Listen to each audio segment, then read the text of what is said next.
नमस्कार, SBT news में आपका स्वागत है। पेश है 14 दिसंबर गुरुवार दोपहर 3:15 राजस्थान की 15 बड़ी खबरें। इस न्यूज बुलेटिन के प्रायोजक हैं विनी केक एंड मोर। तो सबसे पहले एक नजर डालते हैं आज की हेडलाइंस पर।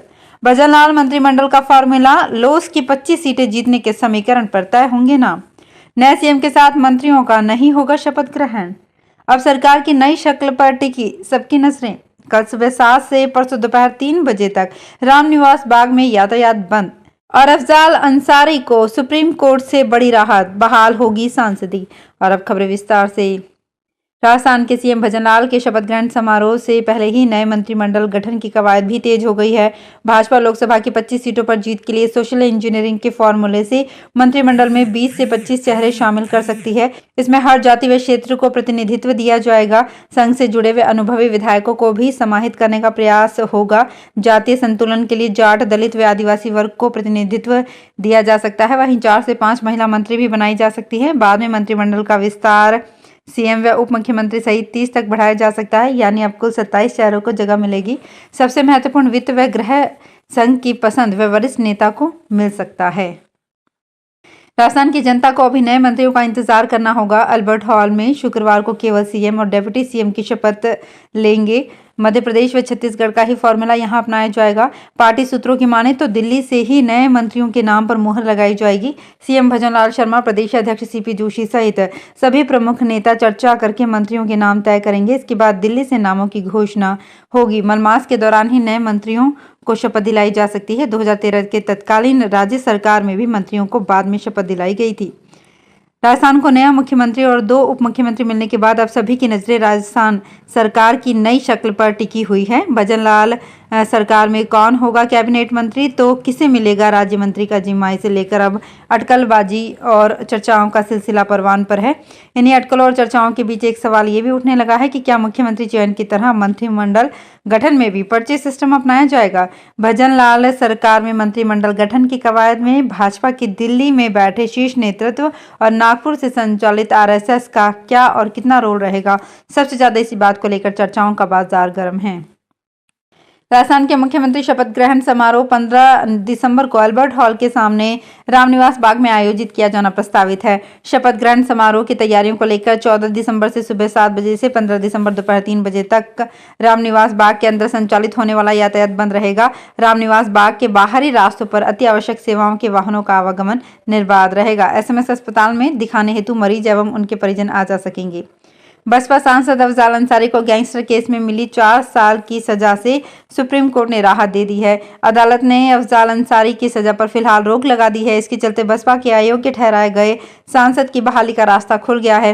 हालांकि अदालत ने यह शर्त रखी है कि वो वोट नहीं डाल सकेंगे और सांसद के तौर पर भत्ते भी नहीं ले पाएंगे, लेकिन उन्हें सदन की कार्रवाई में हिस्सा लेने की परमिशन होगी। अफजाल अंसारी को गैंगस्टर केस में 4 साल की सजा सुनाई गई थी। इसके बाद 1 मई को उनकी लोकसभा की सदस्यता भी चली गई थी। राजस्थान में नए मुख्यमंत्री पद पर भजनलाल की शपथ ग्रहण की हलचलों के बीच पूर्व मुख्यमंत्री वसुंधरा राजे एक बार फिर से चर्चा में हैं। दरअसल भाजपा की शीर्ष नेतृत्व ने राज्य को प्रमोट करने के संकेत दिए हैं। राष्ट्रीय अध्यक्ष जेपी नड्डा ने एक चैनल को दिए इंटरव्यू में पूर्व मुख्यमंत्रियों को नई और बड़ी जिम्मेदारी देने की बात कही है। नड्डा ने कहा, 10 से 15 साल तक अनुभव रखने वाले पूर्व मुख्यमंत्रियों का सही जगह पर उपयोग करने में पार्टी पीछे नहीं रहेगी। श्रीगंगानगर जिले में श्रीकरणपुर विधानसभा क्षेत्र के लिए कांग्रेस उम्मीदवार की घोषणा कर दी गई है। कांग्रेस ने रूपेंद्र सिंह कुन्नर यानी कि रूबी को अपना उम्मीदवार बनाया है। गौरतलब है कि कांग्रेस प्रत्याशी गुरमीत सिंह कुन्नर के निधन के बाद चुनाव स्थगित हुआ था। मुवक्किल के लिए हाईकोर्ट के सामने बहस करने से इनकार करना एक वकील को भारी पड़ गया। अब इस घटना से हैरान हुए सुप्रीम कोर्ट ने मामले में एक्शन लिया है। इसके चलते उच्च न्यायालय ने जमानत रद्द करने के आदेश जारी कर दिए थे। अब शीर्ष न्यायालय की तरफ से वकील को नोटिस जारी किया गया है और हाईकोर्ट के आदेश को रद्द कर दिया गया है। अनिल कुमार नाम के वकील ने इलाहाबाद हाईकोर्ट की बेंच के सामने जाने से इनकार कर दिया था। इसके बाद उच्च न्यायालय ने उनके 3 क्लाइंट्स को दी गई जमानत रद्द करने के आदेश जारी कर दिए। इसके बाद मामला शीर्ष न्यायालय पहुंच गया, जहां हाईकोर्ट के आदेश को चुनौती दी गई थी। कोर्ट की तरफ से तीनों को पहले जमानत दे दी गई थी, पर जमानत आदेश नहीं जारी कर सकता। राजस्थान में सर्दी की वजह से लोगों को काफी परेशानी का सामना करना पड़ रहा है। राजस्थान में कई जगहों पर सुबह और रात को धुंध है। इस वजह से वाहन चालकों को भी गाड़ी चलाने में दिक्कत हो रही है। किसानों को मावठ का इंतजार है। जयपुर मौसम केंद्र की माने तो आगामी 4-5 दिन राजस्थान में मौसम शुष्क बना रह सकता है। हालांकि सर्द भरी हवाएं चलने के कारण तापमान में गिरावट जरूर दर्ज की जाएगी। राजधानी जयपुर में लाखों लीटर पानी चोरी करने वालों की अब खैर नहीं होगी। पानी के अवैध कनेक्शन लेने वालों के खिलाफ पुलिस पहरे में कार्रवाई होगी। इसके लिए जलदाय विभाग 18 दिसंबर से कार्रवाई करेगा। इसके लिए 8 विशेष टीमें बनाई गई है जो अवैध पानी कनेक्शंस को हटाने के साथ लोगों को पाबंद करेगी। एक बार हटाने के बाद दोबारा अवैध नल कनेक्शन किया तो FIR दर्ज होगी। राजस्थान के सीएम भजन लाल बुधवार को आमजन और नेताओं के साथ मुलाकात के बीच सेवा सदन भी पहुंचे थे। यहां शपथ ग्रहण समारोह में बुलाए जाने वाले अतिथियों के साथ ही नए मंत्रिमंडल को लेकर प्रारंभिक चर्चा भी हुई थी। इस बार मंत्रिमंडल का स्वरूप लोकसभा चुनाव के अनुसार रखा जाएगा ताकि पार्टी को इसका फायदा मिल सके।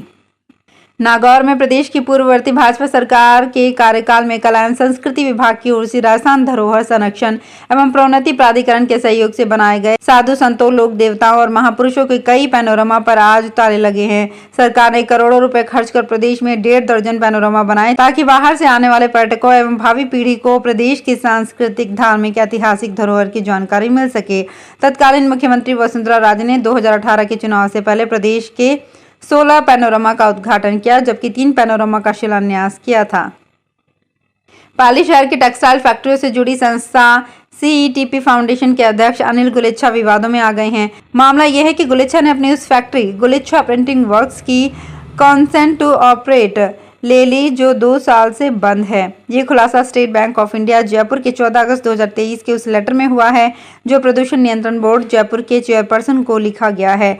पत्र में साफ तौर पर लिखा है कि 2 करोड़ रुपए का लोन नहीं चुकाने पर SBI 20 जनवरी 2019 को प्लांट 8A का प्रतीकात्मक कब्जा ले लिया है। बैंक ने सरफैक्सी एक्ट के तहत हक ले लिया था। पत्र में आरोप है कि अनिल गुलेच्छा ने 30 अप्रैल 2021 को कंसेंट टू ऑपरेट के लिए बोर्ड को आवेदन किया था। बोर्ड ने 17 जून 2021 को अनुमति दे दी, जबकि मालिकाना हक SBI बैंक के पास था। जयपुर के जवाहर कला केंद्र के साउथ विंग में जयपुर बुक फेस्टिवल की शुरुआत हो चुकी है। बुक्स प्लाजा की ओर से ये fair Sahara art and craft fair के सहयोग से आयोजित किया जा रहा है। फेयर में पुस्तक प्रेमियों, लेखकों और प्रकाशकों का जमावड़ा नजर आ रहा है। पुस्तक मेले में खूब भीड़ नजर आ रही है और लोगों ने जमकर खरीदारी भी की है। राजस्थान में सर्दी अभी स्थिर बनी हुई है। हिल स्टेशन माउंट आबू में लगातार चौथे दिन मिनिमम तापमान जमाव बिंदु यानी 0 पर दर्ज हुआ। गंगानगर, हनुमानगढ़, बीकानेर बेल्ट में आज सुबह आसमान में हल्के बादल छाए हुए हैं। यहाँ बारिश होने की संभावना बहुत कम है। शहरों में आज न्यूनतम तापमान भी कल के समान ही है। मौसम विशेषज्ञों का कहना है कि राज्य में अगले 4 दिन मौसम इसी तरह से बना रहने की संभावना है। 18 दिसंबर से राजस्थान समेत मध्य भारत के कई राज्यों में तापमान गिरना शुरू होगा, सर्दी तेज होने लगेगी। तो फिलहाल इस बुलेटिन में इतना ही। फिर हाजिर होंगे कुछ और बड़ी खबरों के साथ। अगर आप भी अपने आसपास की छोटी बड़ी और महत्वपूर्ण खबरों से अपडेट रहना चाहते हैं तो सब्सक्राइब कीजिए हमारे चैनल SPT न्यूज को और प्रेस कीजिए बेल आइकन पर।